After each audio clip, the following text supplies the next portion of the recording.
Assalamualaikum warahmatullahi wabarakatuh. Nama saya Fitri Dwi Ramawati dari kelas 2A1. Di sini saya ingin membahas materi estimasi mengenai arus kas untuk memenuhi kuis manajemen keuangan. Prinsip dasar dalam penganggaran modal sudah dijelaskan pada bab sebelumnya. Dengan memberikan proyeksi arus kas yang diharapkan, maka menjadi sangat mudah untuk menghitung kriteria untuk menentukan keputusan utama NPV.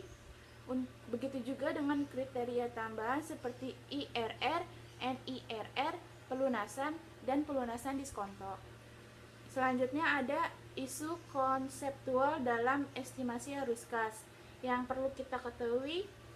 Yang pertama ada arus kas bebas versus pendapatan akuntansi. Yang kedua, waktu penggunaan arus kas. Yang ketiga, arus kas inkremental. Yang keempat ada proyek pengganti. Yang kelima, biaya tertanam. Yang keenam, biaya peluang terkait dengan aset yang dimiliki perusahaan. Yang ketujuh ada eksternalitas. Nah, eksternalitas ini ada dua bagian, yaitu eksternalitas di dalam perusahaan yang negatif dan juga eksternalitas di dalam perusahaan yang positif. Lalu selanjutnya ada analisis suatu perluasan proyek. Yang pertama, dampak tarif penyusutan yang berbeda. Yang kedua, kanibalisasi. Yang ketiga, biaya peluang. Yang keempat, biaya tertanam. Dan yang terakhir ada perubahan lain pada input. Selanjutnya ada analisis penggantian. Kita beranggapan bahwa proyek E seluruhnya adalah proyek baru. Oleh karena itu, semua arus kas adalah inkremental. Nilai ini hanya timbul jika perusahaan menerima proyek tersebut.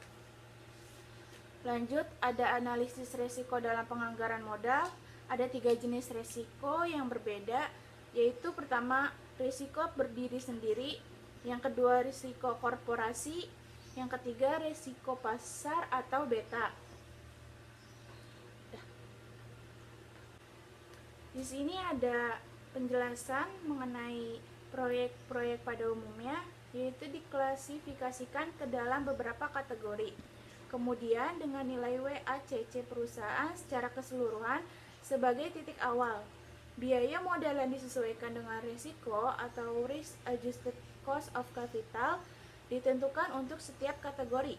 Sebagai contoh, suatu perusahaan membangun 3 golongan risiko, menentukan WACC perusahaan untuk merata-ratakan risiko proyek, menambahkan premi risiko sebesar 5% untuk proyek berisiko tinggi dan mengurangkan 2% untuk proyek dengan risiko rendah. Dengan pengaturan ini, jika WACC perusahaan secara keseluruhan adalah 10%, maka akan digunakan untuk mengevaluasi risiko rata-rata proyek, 15% untuk proyek dengan risiko tinggi, dan 8% untuk proyek berisiko rendah. Meskipun pendekatan ini mungkin lebih baik daripada tidak membuat penyesuaian risiko apapun, penyesuaian ini sangat subjektif dan sangat sulit dijustifikasi. Sayangnya tidak ada cara yang sempurna untuk menentukan seberapa rendah atau tinggi penyesuaian. Selanjutnya di sini ada mengukur risiko berdiri sendiri. Yang pertama ada analisis sensitivitas, yang kedua ada analisis skenario, yang ketiga ada simulasi Monte Carlo, dan selanjutnya ada risiko di dalam perusahaan dan beta. Terus ada juga di sini jenis umur proyek yang tidak sama. Yang pertama ada rantai penggantian, yang kedua ada anuitas tahunan yang ekuivalen, terus yang ketiga ada kesimpulan tentang umur proyek yang tidak sama. Cukup sekian materi yang sudah saya sampaikan, kurang lebihnya mohon maaf apabila ada salah-salah kata. Wassalamualaikum warahmatullahi wabarakatuh.